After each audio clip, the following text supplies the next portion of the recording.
Վենուս կահույքի սրահում ներկայացված է բարձրակարգ եւ նրբաճաշակ հավաքածուներ։ Գները անհավանական ցածր են։ Distinguished colleagues, ladies and gentlemen, it is a particular pleasure for me to greet you, Mr. Vice President, as you chair this session of the Council.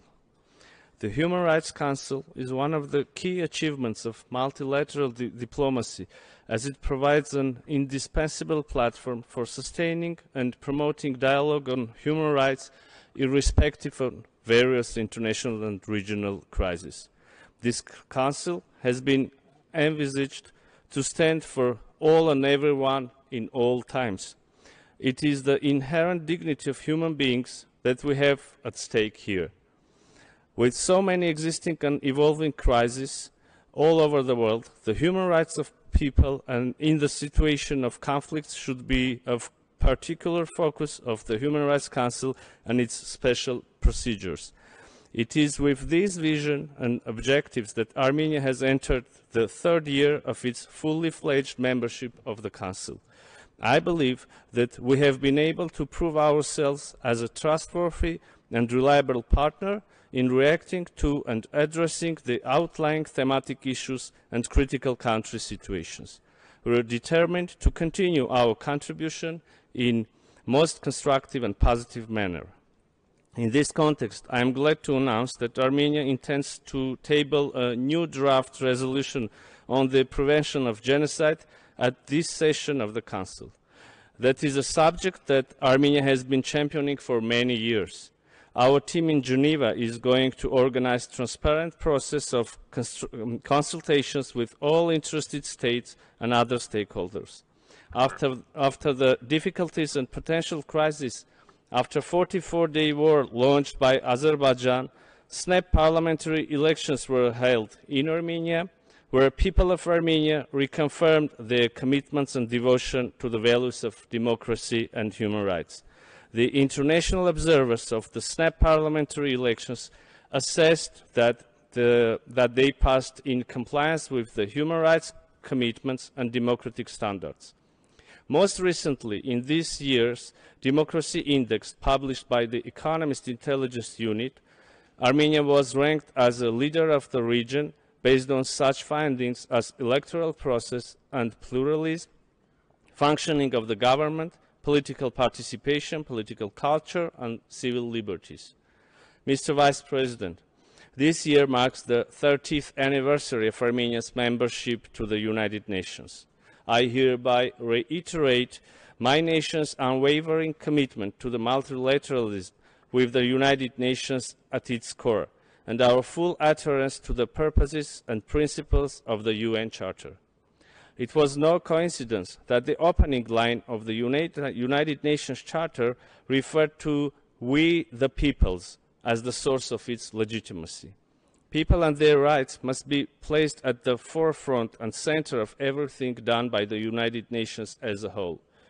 The right to self-determination has been one of the main purposes of the United Nations, and use of force against this right can trigger an entire chain of human rights violations, including mass atrocities and ethnic cleansing. This is something we observed during and after the war initiated by Azerbaijan against people of Nagorno-Karabakh in 2020. The United Nations and its bodies have been bestowed with a universal mandate to enjoy unconditional, unimpeded, unhindered access to the people in need, wherever they are and in all circumstances. We call upon the international community to assume responsibility for ensuring unconditional access to the whole territory of Nagorno-Karabakh.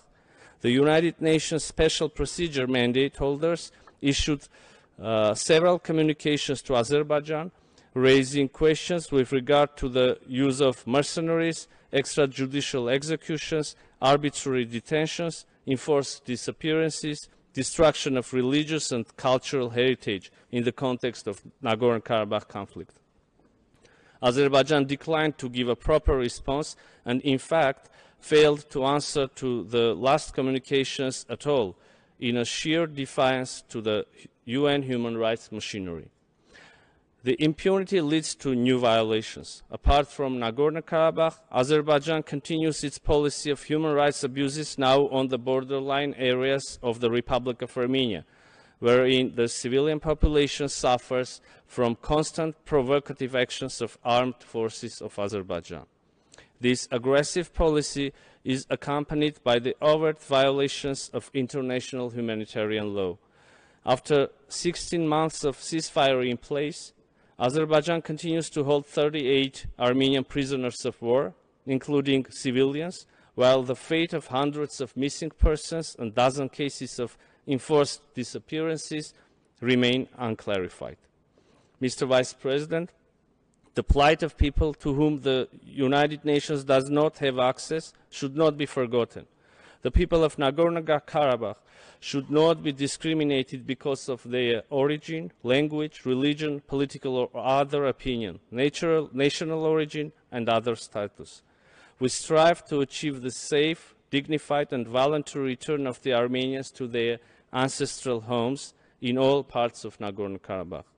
The provisional measures put forward by the International Court of Justice on December 7, 2021, which instructs Azerbaijan to cease racist and discriminatory policies against Armenians, including destruction and vandalism on the Armenian cultural heritage, should be unconditionally implemented.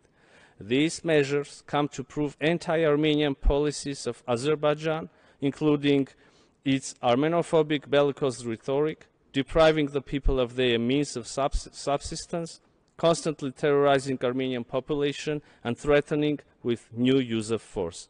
Only urgently addressing these issues, we will be able to ensure peace, stability, justice, and protection of human rights in our region. Thank you.